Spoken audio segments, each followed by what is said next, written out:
നമസ്കാരം. നമസ്കാരം. ഈ കഴിഞ്ഞ ദിവസം മുഖ്യമന്ത്രിയായിരുന്ന പിണറായി വിജയൻ്റെ വീട്ടിൽ പിണറായി വിജയൻ്റെ മകളുടെ ഒരു അഴിമതി ആരോപണവുമായി ബന്ധപ്പെട്ട് ED റെയ്ഡ് നടക്കുകയുണ്ടായി.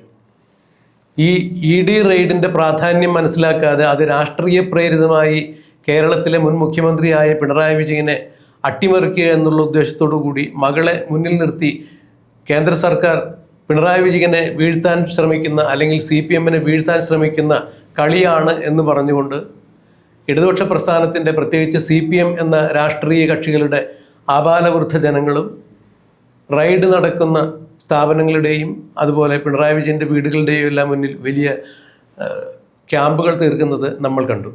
വലിയ പ്രതിരോധവും പ്രതിഷേധവുമാണ് കണ്ടത്.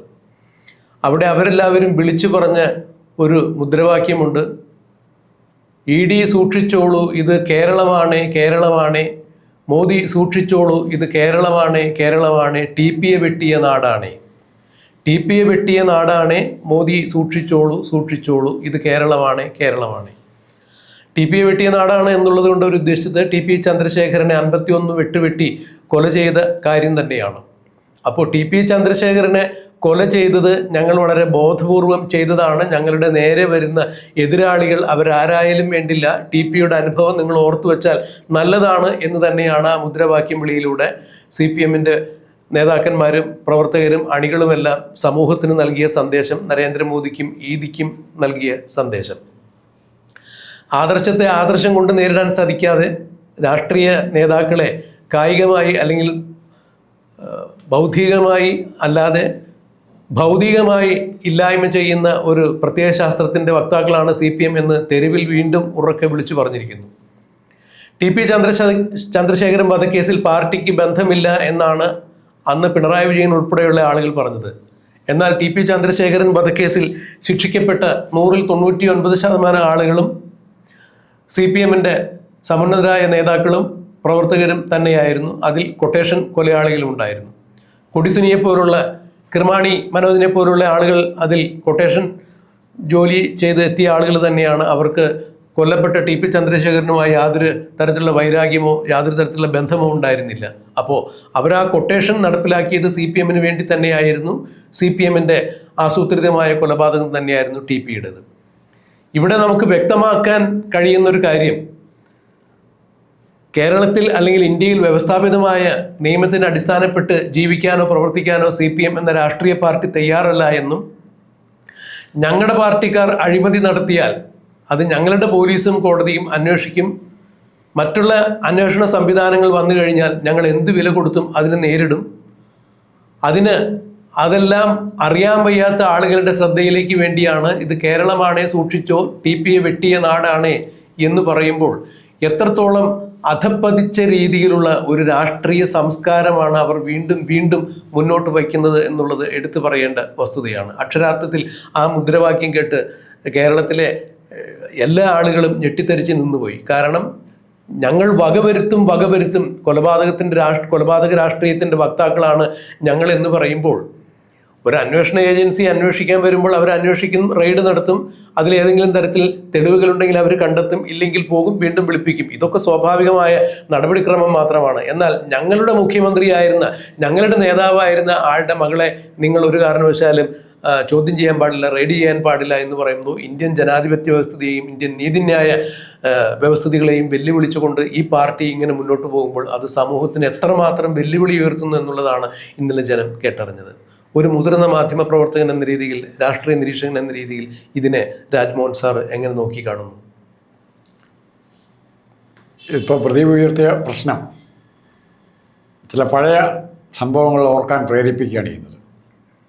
ഈ മുദ്രാവാക്യത്തിന് കേരളത്തിൻ്റെ രാഷ്ട്രീയത്തിൽ വലിയ പ്രസക്തിയുണ്ട്. TP-യെ വെട്ടിയ നാടാണ് നോർത്ത് ഭരിച്ചോ ED, അല്ലെങ്കിൽ മോഡി, അമിത്ഷാ, എന്തിനാ VD എന്നൊക്കെ പറയാം.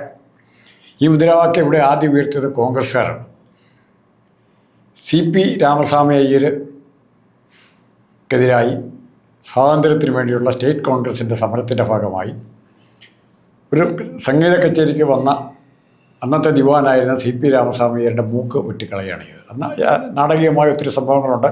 അന്ന് RSPയുടെ നേതാക്കന്മാരാണ് അതിൻ്റെ പുറകിലുണ്ടായിരുന്നത്. പക്ഷെ അവർ അതിനുശേഷം പിന്നെ വന്ന എല്ലാ സമരങ്ങളിലും ഇടതുപക്ഷം കോൺഗ്രസും മാറി മാറി വിളിച്ച മുദ്രാവാക്യമാണ് CPA വെട്ടിയ നാടാണ് നോർത്ത് ഭരിച്ചോ നമ്പൂരി. EMS-നെതിരായിട്ട് വിളിച്ച മുദ്രാവാക്യമാണ് CPA വെട്ടിയ നാടാണ്.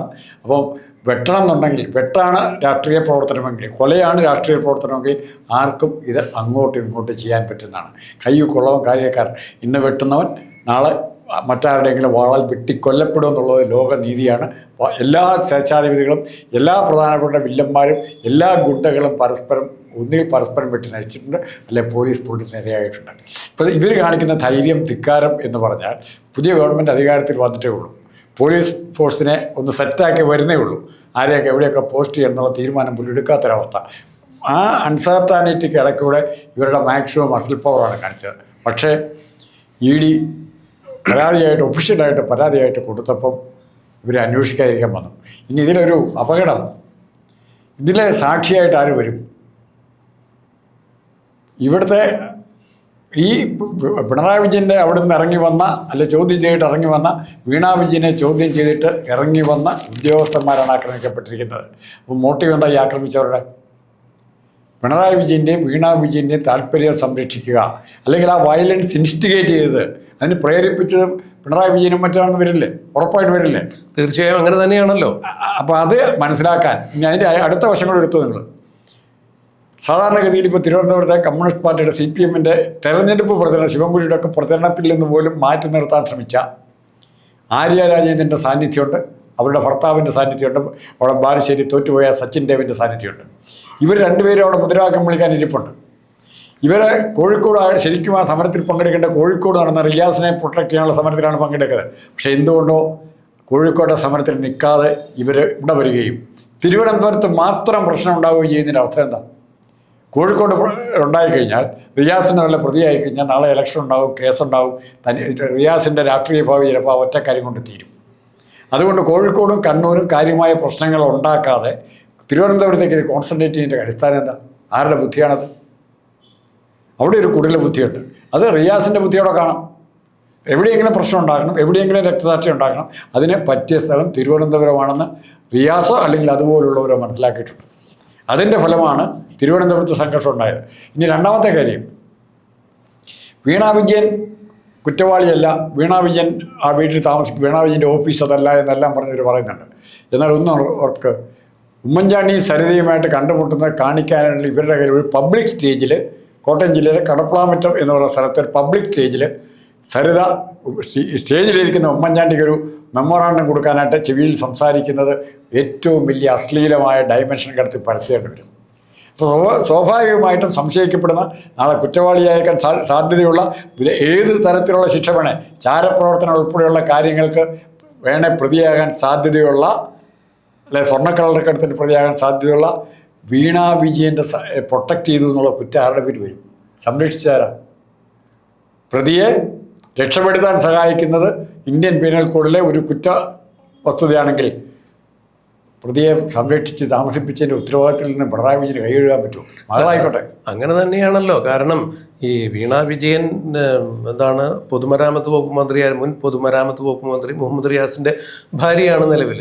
അപ്പോൾ മുഹമ്മദ് റിയാസ് ഒരുമിച്ച് അവർ താമസിക്കുന്ന ഇടങ്ങളിൽ ഉണ്ടാവും എന്ന് കണക്കാക്കിയിട്ടാണ് കോട്ടൂളിയിലുള്ള മുഹമ്മദ് റിയാസിൻ്റെ വീട്ടിൽ ED റെയ്ഡിനെത്തിയത്. അവിടെ വീണാ വിജയനില്ല. പിന്നീട് വീണാ വിജയൻ പിണറായി വിജയൻ്റെ ഒപ്പമാണ് താമസിക്കുന്നത് അറിഞ്ഞിട്ട് അങ്ങോട്ട് വന്ന് അവിടെ റെയ്ഡ് നടത്തുന്നു.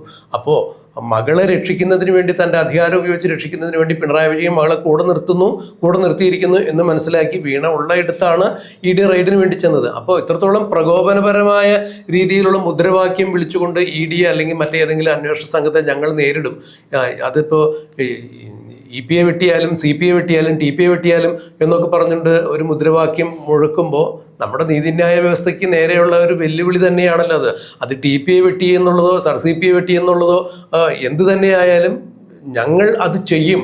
അക്രമ രാഷ്ട്രീയത്തിൻ്റെ വക്താക്കളാണ് ഞങ്ങൾ.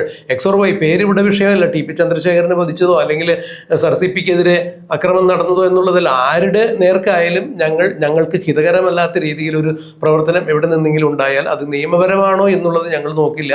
ഞങ്ങൾ പ്രതികരിക്കും എന്ന് പറഞ്ഞാൽ അക്രമത്തിൻ്റെ പാതയിൽ പോകും എന്നുള്ളതിൻ്റെ കൃത്യമായ നിദർശനം തന്നെയായിരുന്നു പ്രേരണ തന്നെയായിരുന്നു ആ മുദ്രാവാക്യങ്ങളിൽ ഉണ്ടായിരുന്നത്.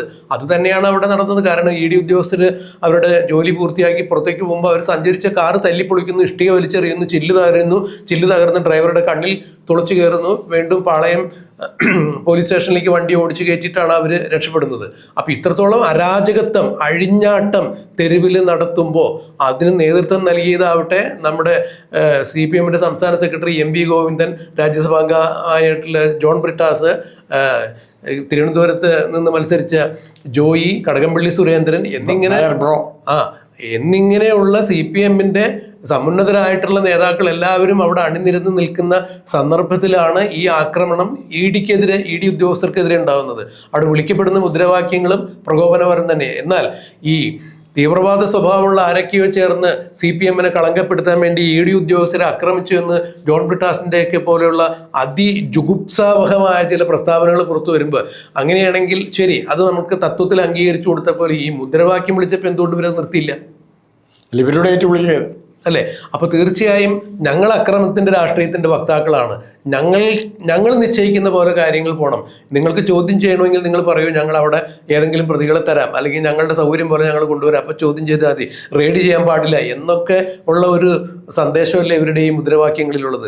ഇവരെപ്പോഴും പറയുന്നു, അല്ലെങ്കിൽ പിണറായി വിജയനോട് അനുബന്ധമായിട്ടുള്ള ആളുകളെല്ലാം അവർ പറഞ്ഞു, ഞങ്ങളുടെ മടിയിൽ കനമില്ല, വഴിയിൽ ഭയമില്ല, കൈ ശുദ്ധമാണ് എന്നൊക്കെ പറഞ്ഞ് കൈവെള്ള പൊക്കി കാണിക്കുന്നു, കൈവെള്ളയിൽ കാലം വരച്ച് തേർച്ച് കുറച്ച് രേഖകൾ മാത്രമേ ഉള്ളൂ, മറ്റൊന്നുമില്ല മറയ്ക്കാൻ എന്നൊക്കെ പറയുമ്പോൾ അങ്ങനെയുള്ള ആളുകൾ പിന്നെ എന്തിനാ ഏത് അന്വേഷണത്തെയും നേരിടാൻ എന്തിനാണ് ഭയപ്പെടുന്നത്? ഈ കണ്ണൂരിലും തിരുവനന്തപുരത്തുമൊക്കെ ഇവരെന്തിനാ ഈ ED ഉദ്യോഗസ്ഥന്മാരെ വഴിയിൽ തടയുകയും അവർ അക്രമം ചെയ്യുകയൊക്കെ ചെയ്തെന്താണ്? അപ്പോൾ അത് രാജ്മോഹൻ സാർ പറഞ്ഞാൽ ഇന്ത്യൻ പീനൽ കോഡിന് നേരെയുള്ള ഒരു വെല്ലുവിളി തന്നെയാണ്. ഞങ്ങളിതൊന്നും അംഗീകരിക്കാനും അനുസരിക്കാനും തയ്യാറില്ല. ഞങ്ങൾക്ക് ഞങ്ങളുടേതായിട്ടുള്ള ചില രീതികളുണ്ട്, ഞങ്ങളുടെ നിയമങ്ങളുണ്ട്. ആ നിയമം വെച്ച് ഞങ്ങൾ മുന്നോട്ട് പോകും. ആരാ ചോദിക്കാൻ? ചോദിച്ചു കഴിഞ്ഞാൽ നിങ്ങളൊന്ന് ഓർത്ത് വെച്ചോളൂ, EPAയും CPIയും TPA ഒക്കെ വെട്ടിയ കഥകൾ പറയുമ്പോൾ അത് ഏത് തരത്തിലാണ് സാമാന്യ ജനത്തിന് അത് ഉൾക്കൊള്ളാൻ സാധിക്കുക? അപ്പോൾ അക്രമത്തിൻ്റെ രാഷ്ട്രീയ ആ പാതയിൽ തന്നെയാണ് CPM ഇപ്പോഴും എന്നുള്ളതിൻ്റെ ഏറ്റവും വലിയ ദൃഷ്ടാന്തം തന്നെയായിരുന്നു ഇന്നലെ തിരുവനന്തപുരത്ത് അരങ്ങേറിയ EDക്കെതിരെ അരങ്ങേറിയ പ്രതിഷേധവും പ്രതിരോധവും പിന്നീട് അവർക്കെതിരെ ഉണ്ടായ അക്രമവും. പിണറായി വിജയൻ എന്ന മുൻ മുഖ്യമന്ത്രി പിണറായി വിജയൻ്റെ മകൾ തെറ്റ് ചെയ്തിട്ടില്ല എന്നുണ്ടെങ്കിൽ അവർക്ക് അന്വേഷണത്തെ നേരിടുന്നതിന് എന്താണ് ബുദ്ധിമുട്ട്? ഈ നാട്ടിലെ നിയമം ഉപയോഗിച്ചുകൊണ്ട് തന്നെ ഈ നാട്ടിലുള്ള എല്ലാ ഹൈക്കോടതികളിലും ഈ ED അന്വേഷണത്തെ അവർ തടഞ്ഞുകൊണ്ട് ഹർജി കൊടുത്തിട്ടുണ്ടായിരുന്നു. അക്കാര്യത്തിൽ അവർ നിയമത്തിൻ്റെ വഴി പോകുമ്പോൾ എന്നാൽ ഈ കാര്യത്തിൽ നിയമം നടപ്പാക്കട്ടെ എന്ന് എന്തുകൊണ്ട് അവർ കരുതുന്നില്ല? അവരെ അകാരണമായി ക്രൂശിക്കുകയാണ്, അല്ലെങ്കിൽ അകാരണമായി പെടുത്താൻ വേണ്ടി കേന്ദ്ര സർക്കാരിൻ്റെ ഭാഗത്തു നിന്നുള്ള നീക്കം ഉണ്ടാവുകയാണെന്നുണ്ടെങ്കിൽ അതിനെ എന്തുകൊണ്ട് ഇപ്പോൾ ഹൈക്കോടതികളിൽ ഇത് സ്റ്റേ ചെയ്തുകൊണ്ട് പോയ നിയമം അത്തരത്തിൽ അവർക്ക് ഉപയോഗിക്കാൻ സാധിക്കില്ല? അപ്പോൾ നിയമപരമായ മാർഗങ്ങൾ നോക്കുന്ന ആളുകളാണെങ്കിൽ നിയമത്തിൻ്റെ വഴിക്ക് പോകട്ടെ എന്ന് വിചാരിക്കണ്ടേ? കോടിയേരി ബാലകൃഷ്ണൻ്റെ മകൻ ബിനീഷ് കോടിയേരി മയക്കുമരുന്ന് കേസുമായി ബന്ധപ്പെട്ട് അറസ്റ്റിലായപ്പോൾ അന്നത്തെ മുഖ്യമന്ത്രിയായിരുന്ന പിണറായി വിജയൻ പറഞ്ഞ എന്താണ്? അവരുടെ കയ്യിൽ, അതായത് EDയുടെ കയ്യിൽ എന്തൊക്കെയുണ്ട് എന്നുള്ളത് നമുക്കറിയില്ല, നിയമത്തിൻ്റെ വഴിക്ക് പോകട്ടെ, അത് രാഷ്ട്രീയപരമായി സർക്കാർ അതിനെ ഏറ്റെടുക്കാൻ പോകുന്നില്ല, കുടുംബം അതിൻ്റെ രീതിക്ക് മുന്നോട്ട് പോകട്ടെ എന്ന് പറയുമ്പോൾ പിന്നെ എന്തിനാണ് പിണറായി വിജയൻ്റെ മകളുടെ ഈ കേസ് രാഷ്ട്രീയപരമായി ഏറ്റെടുത്തത്? CPM-ലെ അണികളെ തെരുവിലിറക്കി EDക്കെതിരെ യുദ്ധം ചെയ്യിപ്പിച്ചു എന്തിനാ? ഇതിനൊക്കെ മുഖ്യമന്ത്രി ആയിരുന്ന പിണറായി വിജയൻ, ഇപ്പോഴത്തെ പ്രതിപക്ഷ നേതാവായ പിണറായി വിജയൻ മറുപടി പറയണം. ഇത് നടന്നിരിക്കുന്നത് നഗ്നമായ നിയമലംഘനമാണെന്ന് നിയമവൃത്തങ്ങൾ ചൂണ്ടിക്കാണിക്കുന്നു.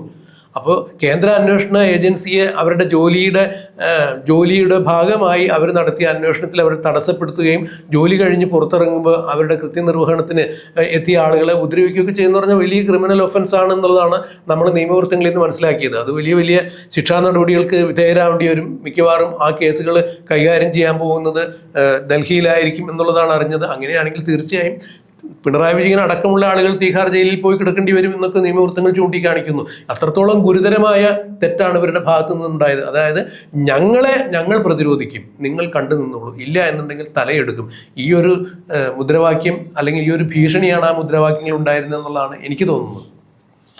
അല്ല, ഇതിൽ വളരെ ഗൗരവത്തോടെ കാണേണ്ട ചില വിഷയങ്ങൾ, ഇത് കലാപ ആസൂത്രിതമാണെന്ന് പറയും. ഇപ്പോൾ കെ മുരളീധരൻ വരെ പറഞ്ഞു കഴിഞ്ഞു. നമ്മൾ രാവിലെ പറഞ്ഞാണ്, കെ മുരളീധരൻ വരെ പറഞ്ഞു കഴിഞ്ഞു. ED റെയ്ഡ് സതുദ്ദേശത്തോടെയാണോ, സത്യം കണ്ടെത്താൻ വേണ്ടിയാണോ? കാരണം സത്യം കണ്ടെത്താൻ വേണ്ടി കേരളത്തിൽ നടത്തിയ പല റെയ്ഡുകളും അത് അതേപടി പെട്ടി തന്നെ ഇരിക്കുകയാണ്. ലാവ്ലിൻ കേസ് ആദ്യകാലത്ത് അന്വേഷിച്ച ലാവ്ലിൻ കേസ് 48 പ്രാവശ്യം അവധി കൊടുത്തു, അതും അങ്ങനെ തന്നെ ഇരിക്കുകയാണ്. അപ്പോൾ ആ കാലഘട്ടത്തിൽ ഇതിപ്പോൾ ED ആരെ സഹായിക്കാനാണ്? ചേതറിപ്പോയ CPM അണികളെ പിണറായി വിജയൻ്റെ നേതൃത്വത്തിലേക്ക് കൊണ്ടുവരാൻ കാണിച്ച ഒരു അതികൗശലമാണോ ഇത്? അതൊക്കെ കാര്യം ഇത്. ഇതുകൊണ്ട് ഇ ഡിക്ക് ഈ ഉദ്ദേശമായിട്ട് ഇ ഡി മുമ്പോട്ട് പോകുന്നില്ലെങ്കിൽ അത് മനസ്സിലാക്കിയത് കൊണ്ടാണ് ഞാൻ വിചാരിക്കുന്നത് കോൺഗ്രസ് നേതാക്കൾ, പ്രത്യേകിച്ചും വി ഡി സതീശനും രമേശ് ചെന്നിത്തലയും കൂടുതൽ പ്രതികരിക്കാതെ, കാരണം ഇത് അറേഞ്ച്ഡ് സംഘർഷമാണെങ്കിൽ ഇപ്പോൾ പ്രതികരിച്ചാൽ മണ്ടന്മാരായി പോകും. ഇവർക്ക് കൃത്യമായിട്ട് അറിയാതെ അറേഞ്ച്ഡ് സംഘർഷമാണെങ്കിൽ അതിനാരും ഉത്തരം പറയും? അറേഞ്ച്ഡ് സംഘർഷമാണ്. ഈ അന്വേഷണം മുമ്പോട്ട് കൊണ്ടുപോകാതെ ഈ തുണ്ടി സാധനം എല്ലാം പിണറായി വിജയനെ തന്നെ ഏൽപ്പിച്ചിട്ട്, അല്ലെങ്കിൽ പിണറായി വിജയന് അമിത്ഷാ ഒപ്പിട്ട ഈ താങ്കളുടെ കൈവശം ഒരു രേഖയും ഞങ്ങൾക്ക് കിട്ടിയില്ല എന്ന് പറഞ്ഞ് അമിത്ഷായും മോഡി ഒപ്പിട്ട 2 വെള്ള പേപ്പറും കൊടുത്തിട്ടാണ് ഇവർ ഇ ഡി പോകുന്നതെങ്കിൽ ആർക്കെങ്കിലും പറയാൻ പറ്റുമോ? ഇത് പത്രവാർത്തകൾ മാത്രമേ ഉള്ളൂ നമ്മുടെ മുമ്പിൽ. ഇവർ എന്ത് കിട്ടി, എന്ത് കിട്ടാൻ പോയി, എന്തെല്ലാം തപ്പി, എവിടെയെല്ലാം തപ്പിന്ന്. ഏറ്റവും ഇതിനെ ഗൗരവത്തോടെ ഞാൻ വീണ്ടും കാണുന്നത് ഇങ്ങനെയുടെ വീട്ടിൽ പാണ്ഡ്യാലയിലുള്ള പിണറായി വിജയൻ്റെ വാസസ്ഥലത്ത് റെയ്ഡ് നടത്തിയപ്പോൾ വളരെ കാര്യമായിട്ടിട്ടിരിക്കുക. ഇ ഡി ഇളിപ്പിലായിട്ട് മടങ്ങി ഒരു അലമാരി ഉണ്ടായിരുന്നത് ബലമായിട്ട് തുറന്നു. ആ തുറന്നപ്പോൾ കിട്ടിയത് പഴയ ഒരു ലുങ്കി മാത്രമാണ്.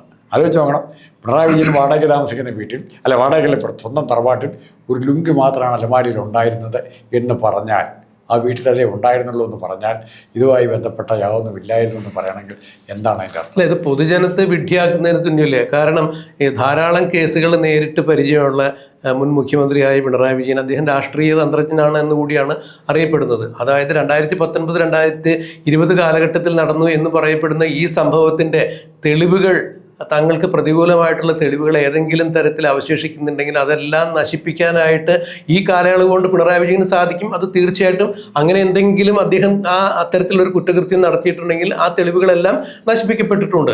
ആ തെളിവുകൾ കണ്ടെത്തുക എന്നുള്ള ഉദ്ദേശത്തോടു കൂടി ആയിരിക്കില്ല ഇപ്പോൾ ഇ ഡി റെയ്ഡ് നടത്തിയിരിക്കുക എന്നുള്ളത് മനസ്സിലാക്കാൻ കഴിവില്ലാത്ത ആളുകളാണോ CPM-ന്റെ പ്രവർത്തകരും അണികളും?